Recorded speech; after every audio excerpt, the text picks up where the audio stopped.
क्या Roman Reigns से बड़ी गलती हो गई है? ब्रे वाइट ने रोमन रेंज को कैसे टारगेट करा? क्या WWE ने ब्रॉक लेसनर का मजाक बना दिया है? सैमी ज़ैन की हॉरिबल बैक की कुछ पिक्चर सामने आई हैं। बात करेंगे और भी WWE से जुड़ी कुछ बड़ी अपडेट्स के बारे में जो कि काफ़ी इंटरेस्टिंग और कमाल की होने वाली है। वीडियो पसंद आए तो लाइक करे बिना बिल्कुल मत जाइएगा, और हाँ, चैनल पे नए हो तो चैनल को सब्सक्राइब करके बेल आइकन प्रेस करना बिल्कुल भी मत भूलिएगा।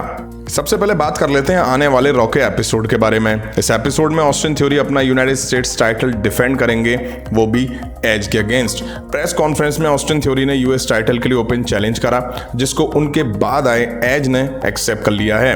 और फिर क्या था, मैच ऑफिशियल हो चुका है। अब इस मैच में एक बार फिर से जजमेंट डे का दखल देखने को मिलने वाला है। एक तो ऑस्टिन थ्योरी को रिटेन करवाने के लिए, जिसकी बहुत ज़्यादा जरूरत है, क्योंकि बिना किसी के इंटरफेरेंस से कहाँ ऑस्टिन थ्योरी टाइटल रिटेन कर पा रहे हैं। पहले भी हम देख चुके हैं, चैम्बर में देखा हमने लोगन पॉल, उससे पहले देखा ब्रॉक लेसनर, और कल देखते हैं जजमेंट डे घुसेंगे या नहीं घुसेंगे। वहीं दूसरा ये कि एज के साथ फ्यूड को आगे बढ़ाने के लिए हाथ जोड़ के मैं WWE से विनती करता हूं, अब बस करो यार। इनकी फ्यूड बोरियस से भी कुछ ऊपर होता है ना, वो लगने लगी है। मतलब पता नहीं कब से चली आ रही है फ्यूड, कुछ बचा भी नहीं है, जबरदस्ती घसीट ही रहे हैं। खैर, अब रेसलमेनिया तक और इसको झेलना पड़ेगा। वहीं रॉ के एपिसोड में ballet ding dong hello host करती हुई दिखाई देंगी। अब रूमर्स ऐसे आ रहे हैं कि यहाँ ट्रिस स्ट्रेटस दिखाई दे सकती हैं। वहीं लास्ट वीक लीटा ने आके बेकी लिंच की हेल्प करी थी। ये दोनों मिलकर डकोटा और स्काई को टैग टीम टाइटल के लिए चैलेंज कर सकती हैं। हालांकि मैच कल के एपिसोड में नहीं देखने को मिलेगा। अब देखना इंटरेस्टिंग ये होगा कि कहीं WWE बैले और बेकी लिंच को रेसलमेनिया में लेजेंड्स के साथ तो बुक नहीं करने वाली है। अब बात कर लेते हैं ब्लड लाइन के बारे में। जैसे कि रॉयल रंबल के बाद से अब तक ब्लड लाइन में उथल पुथल मची हुई है। सैमी ज़ैन बाहर हो चुके हैं, जे ऊसो को लेकर चीज़ें ठीक से नहीं दिखाई दे रही हैं। वहीं एलिमिनेशन चैम्बर में कुछ ऐसा हुआ जिसके बाद फैंस पॉल हेमन के बड़े मजे ले रहे हैं। आपने एलिमिनेशन चैम्बर में एक मोमेंट देखा होगा जब पॉल हेमन केविन ओवेंस की पीठ में घूंसे बजाते हुए नजर आ रहे हैं, और फिर जब केविन ओवेंस पलटते हैं तो पॉल हेमन ने कुछ कहा है। पॉल हेमन ने कहा, मैंने हमेशा तुम्हें प्यार किया है, मैं हमेशा तुम्हारे साथ रहना चाहता हूं, उसके साथ नहीं, मतलब कि रोमन रेंज के साथ। भाड़ में जाओ, मैं तुमसे प्यार करता हूं। मतलब कि केविन ओवेंस से वो प्यार करते हैं, उन्होंने ये बोला। बावजूद इसके केविन ओवेंस ने उन पे स्टनर लगा दिया। अब फैंस ट्विटर पे बड़े मजे ले रहे हैं कि पॉल हेमन ब्लड लाइन में से बाहर होने वाले नेक्स्ट पर्सन होंगे। वहीं कोई कह रहा है कि आई होप रोमन रेंज ने ना सुना हूं। अब देखिए, सबको पता है पॉल हेमन ने खुद में पड़ी मार से बचने के लिए ये लाइनें बोली हैं। रोमन रेंज अब इस पर रिएक्ट करते हैं या नहीं करते हैं तो खैर आने वाले एपिसोड में पता चलेगा।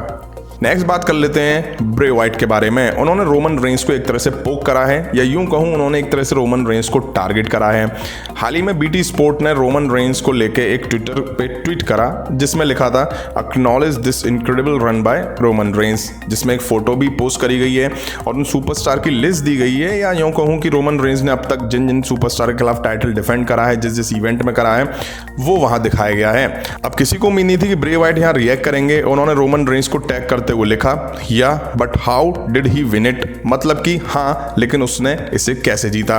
शायद ब्रे वाइट रोमन रेंज की जीत पे ही सवाल उठा रहे हैं। अब सबको पता है कि रोमन रेंज कैसे टाइटल डिफेंड करते हुए आते हैं। अब क्या आने वाले टाइम में ब्रे वाइट और रोमन रेंज का कुछ दिखाई दे सकता है, जो कि एक मोस्ट अवेटेड फ्यूड है, क्योंकि रोमन रेंज ने साल 2020 यानी कि अगस्त में ब्रे वाइट और ब्रॉन स्ट्रोमैन को ट्रिपल थ्रेट मैच में हरा के ही टाइटल रिटेन करा था। ब्रे वाइट को तब से रीमैच मिला भी नहीं है।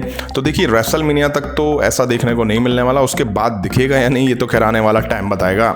नेक्स्ट बात कर लेते हैं बीस्ट ब्रॉक लेसनर के बारे में। जैसा कि एलिमिनेशन चैम्बर पेपर व्यू में ब्रॉक लेसनर वर्सेस बॉबी लैशले के बीच मैच देखने को मिला। अब इस मैच में क्या हुआ वो आप सभी ने देखा ही होगा। मैच की शुरुआत अच्छी रही, बट एक टाइम मैच में बस स्पीयर F5 बस यही दिखाई दे रहा था, और फिर मैच कैसे एंड हुआ उससे भी फैंस बहुत ज़्यादा नाराज हैं।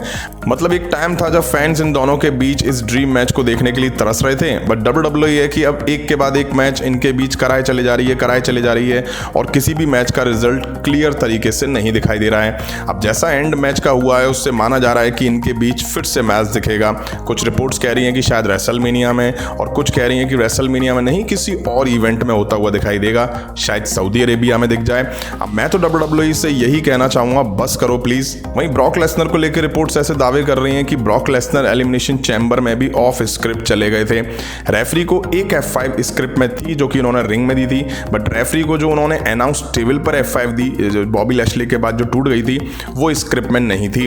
अब हो सकता है कि इस एक्शन के लिए WWE रॉ के एपिसोड में ब्रॉक लेसनर को सस्पेंड कर दे, क्योंकि रॉयल रंबल में भी ब्रॉक लेसनर ऑफ स्क्रिप्ट गए थे, उसको लेकर के उनको कुछ पनिशमेंट नहीं मिला था। वहीं मुझे तो ऐसा लग रहा है कि WWE ब्रॉक लेसनर के साथ अब मजाक कर रही है। पहले रोमन रेंस के against back to back matches हरवाए, फिर बॉबी लैशली के साथ ऐसा दिखाना कहीं से भी जस्टिफाई नहीं करता है। ब्रॉक लेसनर अंडरटेकर की रेसलमेनिया स्ट्रीक तोड़ चुके हैं, तो वो बॉबी लैशली को क्यों नहीं हरा सकते? मेरी तो समझ में एक बात यही नहीं आती है। अब बात कर लेते हैं रोमन रेंस सैमी ज़ैन ब्लड लाइन के बारे में। रोमन रेंस ने एलिमिनेशन चैम्बर में टाइटल रिटेन कर लिए हैं। वहीं मैच के बाद रोमन रेंस का एक जेस्चर दिखा जिससे रोमन रेंस की बड़ी गलती के तौर पर दिखाया जा रहा है। एक टाइम जब केविन ओवंस रोमन रेंस और सैमी ज़ैन के बीच में खड़े थे, केविन ओवंस हटे और सैमी ज़ैन ने रोमन रेंस को हेलवा किक लगाई और उसके कुछ देर बाद ही रोमन रेंस रिंग से बाहर निकल के बैक स्टेज चले गए थे। जिसके बाद कहा जा रहा है कि रोमन रेंस को मूव को सेल करना चाहिए था, दिखाना चाहिए था कि उनको हिट हुआ है। उनका इस तरह से चले जाना कुछ फेक सा लगा। तो देखिए, आपको बता दूं ऐसा कुछ भी नहीं है। रोमन रेंस ने ये सैमी ज़ैन के लिए करा है। हेलवा किक खाने के बाद रोमन रेंस तुरंत तो शायद नहीं गए थे, लेकिन हाँ कुछ देर वो रिंग में पड़े रहे थे। वो इसलिए निकल गए ताकि सैमी ज़ैन अपने होम टाउन के क्राउड से इंटरेक्ट हो सकें, उनको हार के बाद भी स्पॉटलाइट मिल सके। अगर रोमन रेंस वहाँ रहते या धीरे धीरे चल के बैक स्टेज जाते तो कैमरामैन को रोमन रेंस पे भी फोकस करना पड़ता, जो कि कहीं ना कहीं सैमी ज़ैन के स्पॉटलाइट को काटता। इसलिए रोमन रेंस निकल करके चले गए थे, जो कि मिस्टेक नहीं, फेक नहीं है, एक स्वीट जेस्चर है रोमन रेंस की तरफ से सैमी ज़ैन के लिए। इवन ऑफ एयर होने के बाद जे ऊसो भी बैरिकेड साइड इसलिए पड़े रहे ताकि सैमी ज़ैन को प्रॉपर स्पॉटलाइट मिल सके, जिसकी वो हकदार है होम टाउन में। जब सैमी ज़ैन ने रिंग के बाहर कदम रखा है तब जे ऊसो उठ के एक ऑफिशियल के साथ जल्दी जल्दी बैक स्टेज चले गए। ये सब सैमी ज़ैन के लिए था। वहीं बैक स्टेज जाके सैमी ज़ैन ने रोमन रेंस से बैक में पड़ी चेयर खाने के बाद बैक की कंडीशन भी दिखाई, जो कि आप पिक्स में देख सकते हैं। काफ़ी हॉरिबल लग रही है ये पिक्स। तो ये कुछ WWE से जुड़ी अपडेट्स थी। उम्मीद है आप सभी को पसंद आई होंगी। तो लाइक करें, शेयर करें। मिलता हूँ जल्दी नेक्स्ट वीडियो में। Thank you.